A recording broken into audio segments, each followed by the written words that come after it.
Hello friends. Last time हमने chapter 1 है वो स्टार्ट किया था, यूक्लिड्स जियोमेट्री।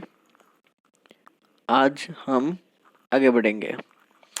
एक्सरसाइज 5.1 के हमने 2 क्वेश्चन है वो हमने समझे थे।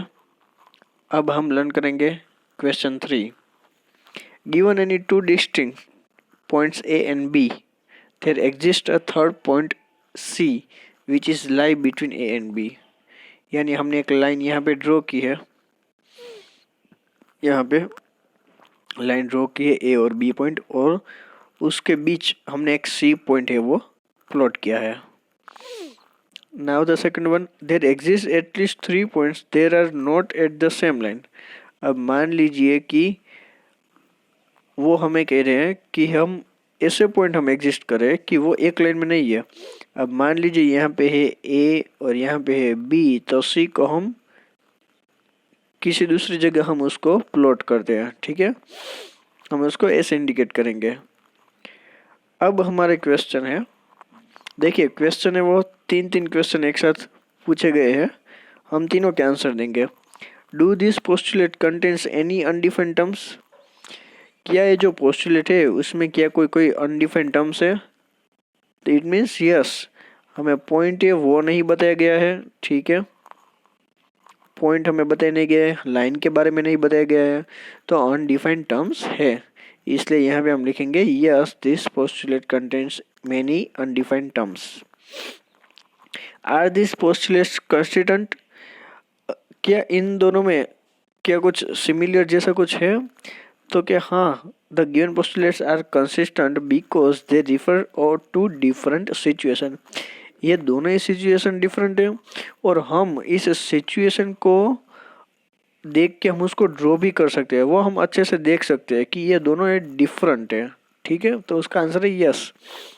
Do they follow them Euclid's postulate. अब क्या ये यूक्लिड्स के पोस्टुलेट को फॉलो करता है? तो नहीं, ये नहीं करता है। बिकॉज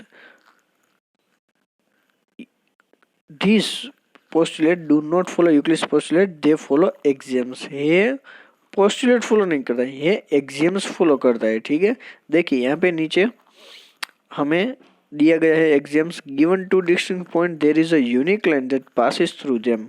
अब वो हमारा एक्सियम्स है, वो पोस्टुलेट फॉलो नहीं करता है, इसलिए हम उसका आंसर देंगे रॉन्ग। अब यहाँ पे क्वेश्चन 4 है, the point C lies between 2 points A and B. देखिए यहाँ पे पॉइंट है ए और B. A C is equal to B C, A C is equal to B C. Now prove that AC equal to half AB. Explain by drawing this figure. पहले हम figure है वो draw करेंगे, ठीक है। यहाँ पे फिगर ऑलरेडी ड्रॉ की है। अब देखिए हमें ये प्रूव करना है, ठीक है। तो हम कैसे करेंगे कि सबसे पहले हम क्या मैं A और B को इक्वल टू के साथ लिख सकता हूँ। कैसे? AB is equal to AC plus BC। अगर AC और BC को मैं एडिशन करूं तो क्या मैं AB लिख सकता हूं? तो हाँ, AB is equal to AC plus BC। तो ये हमारा पहला स्टेप है। अब देखिए जो वैल्यू है, यानी जो उसकी वैल्यू है वो BC की जो होगी वही AC की होगी, क्योंकि वो दोनों तो सेम है। तो क्या मैं BC की जगह क्या मैं AC लिख सकता हूँ? तो हाँ, इसलिए मैंने BC की जगह मैंने AC लिखा। अब यहाँ पे AC प्लस AC क्या हो जाएंगे? 2AC। तो 2 है वो यहाँ पे मल्टीप्लाई में, यहाँ पे डिवाइड में चले जाएंगे, यानी AB by 2 equal to AC। यहाँ AB 2 है तो हम उसको 1/2 भी लिख सकते हैं, ठीक है। तो यहाँ पे हमने लिखा है 1/2 AB is equal to AC। तो ये हमारा प्रूव हो गया। देखिए हम इसको उल्टा दे, AC को यहाँ पे ले ले और 1/2 AB को यहाँ, तो हमें जो प्रूव करना था वो हमें मिल गया है। AC equal to 1/2 AB। ये बहुत ही सिंपल क्वेश्चन है और ये एग्जाम में काफ़ी बार पूछाया जाता है, इसलिए अच्छे से लर्न कीजिए, बहुत इजी है। अब हम question 5। In question 4 point C is called midpoint. देखिए उस फिगर में क्या था कि सी है वो मिड पॉइंट था of the line segment A B. Prove that every line segment has one and only one midpoint. हमें ऐसा प्रूव करना है कि अगर दूसरा कोई मिड पॉइंट ले तो भी जो सेगमेंट का है वो एक ही लाइन सेगमेंट का मिड पॉइंट होना चाहिए। अब ये कैसे प्रूव करेंगे देखते हैं। हमने लास्ट क्वेश्चन में अभी ये तो प्रूव किया था, तो ये प्रूव करने की ज़रूरत नहीं है। A C equal to 1/2 A B, ये हमारा इक्वेशन 1 है। अब मान लीजिए कि इसमें कोई दूसरा पॉइंट है डी, ठीक है, हम उस पे ले लेते हैं डी। तो जैसे अब मान लीजिए कि ए बी का मिड पॉइंट क्या है डी। तो जैसे हमने ऊपर फॉर्मूला जो हमने बनाई थी, क्या हम ऐसे जैसे नीचे बना सकते हैं? तो कहा हाँ, ए डी, देखिए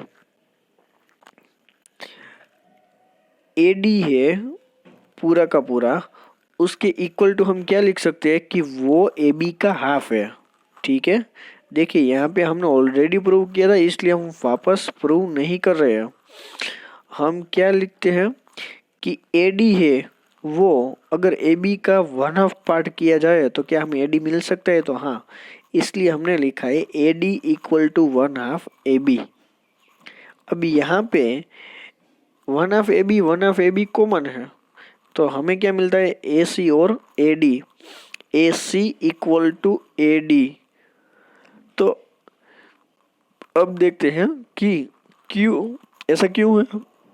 देखिए वो क्या कह रहे हैं कि ए सी है और ए डी है, वो दोनों सेम है, लेकिन यहाँ पे तो नहीं ये दिखा रहा है। यहाँ पे तो दोनों की वैल्यू है वो अलग अलग दिखाई दे रही है, उसके माप है, उसकी लेंथ है, वो तो डिफरेंट है। तो रीज़न ये है कि ये दोनों पॉइंट ऐसे दिख रहे हैं, लेकिन जब उसको हम इंडिकेट करेंगे तब ये दोनों पॉइंट एक ही होंगे, क्योंकि दोनों के मिड पॉइंट हम एक ही लेवल पे इंडिकेट कर सकते हैं। वो दोनों इनडायरेक्टली ये दोनों पास पास होके यहाँ पे हमें अभी अलग अलग दिख रहे हैं, लेकिन जब हम उसको इंडिकेट करेंगे तो ये एक ही पॉइंट होगा और ए बी का एक ही पॉइंट मिड पॉइंट हो जाएगा, दो मिड पॉइंट नहीं। तो इस हिसाब से ए C equal to A D है, यानी दोनों का मिड पॉइंट है वो एक ही है, ठीक है। तो ये यहाँ पे प्रूव होता है। अब यहाँ पे फिगर में क्वेश्चन 6 में if A C equal to B D, if A C equal to B D then prove that A B equal to C D. देखिए अब ये एकदम इजी, लेकिन आपको स्टार्ट कहाँ से करना है वो मोस्ट इम्पोर्टेंट है। अब हमें क्या दिया गया है, गिवन है A C equal to B D, और प्रूव क्या करना है A B equal to C D. सबसे पहले हम कहाँ से स्टार्ट करेंगे कि पहले ए सी और बी डी है, तो ए सी अगर हम लिखेंगे तो उसके साथ साथ हम क्या लिख सकते हैं। देखिए ए सी है तो हम क्या लिख सकते हैं A B plus B C, तो वो हमने यहाँ पे लिखा है A B plus B C. अब ऐसा ही दूसरा बी डी, यहाँ पे बी डी है तो यहाँ पे क्या लिख सकते हैं B C plus C D, तो यहाँ पे B C plus C D. अब हम क्या करेंगे कि दोनों में इक्वेशन 1 और 2 को इक्वल करेंगे। ए सी, क्योंकि यहाँ पे हमें क्या दिया गया ए C equal to B D, तो वो हम यहाँ पे लिखेंगे ए C equal to B D. अब ए सी का जो वैल्यू है वो इक्वेशन 1 में यहाँ से लिखेंगे, इक्वेशन 2 का जो है वो हम यहाँ पे लिखेंगे। अब क्या करेंगे कि यहाँ पे हमें जो prove that A B equal to C D, तो हम ए बी को क्या करेंगे अकेले करेंगे, तो इस बी सी को हम इक्वल टू के उस और साइड ले जाएंगे, तो यहाँ पे B C minus B C हो जाएगा। अब B C minus B C यानी प्लस और माइनस 0, तो वो कट हो जाएंगे और हमें आंसर में क्या बचा है सी डी। तो ये हमारा प्रूव हो गया A B equal to C D. है ना, बहुत इजी। अब यहाँ हमारा क्वेश्चन 7 है, why is axiom 5 in the list of Euclid axioms consider a universal truth. अब जो यूक्लिड ने जो एग्जियम्स दिए थे उसमें जो एग्जियम्स नंबर 5 था उसको यूनिवर्सल ट्रूथ क्यों कहा जाता है। अब ये हमें याद रखना है कि एग्जियम्स 5 को यूनिवर्सल ट्रूथ कहा जाता है। अब देखिए पहले हम समझते हैं एग्जियम्स 5 क्या था, मैंने यहाँ पे आपको लिख दिया है, wall is always greater than it's part. मतलब का जो पूरा जो मेन पार्ट होता है वो जो छोटे छोटे पार्ट होते हैं उससे काफ़ी बड़ा होता है। मैंने आपको 10 ml एक बीकर में 100 ml हमने लिया था, फिर उसके 10 पार्ट किए थे, फिर सब 10 हो गए थे, तो 100 पार्ट है, 100 ml वाला पार्ट था वो सबसे बड़ा था। ये मैंने आपको इस एग्जाम्पल के द्वारा समझाया था। तो ये ट्रू है because part is include in the whole and never greater than all. अब देखिए यहाँ पे ऐसा कहा गया है कि मान लीजिए एक एग्जांपल लेते हैं कि कोई एक बड़ी सी लाइन है, ठीक है, अब उसके हम पार्ट कर देते हैं छोटे छोटे, यानी उसके 2 पार्ट कर दिया, तो जो ये जो होल पार्ट है वो ऑलवेज बड़ा होगा किससे, इस 2 छोटे लाइन से, क्योंकि हम कुछ भी कर ले लेकिन ये तो दोनों छोटे ही रहेंगे, वो कभी बड़े हो ही नहीं सकते क्योंकि ये जो है वो होल पार्ट है, ठीक है। तो इस तरह से इसको यूनिवर्सल ट्रूथ किया गया है।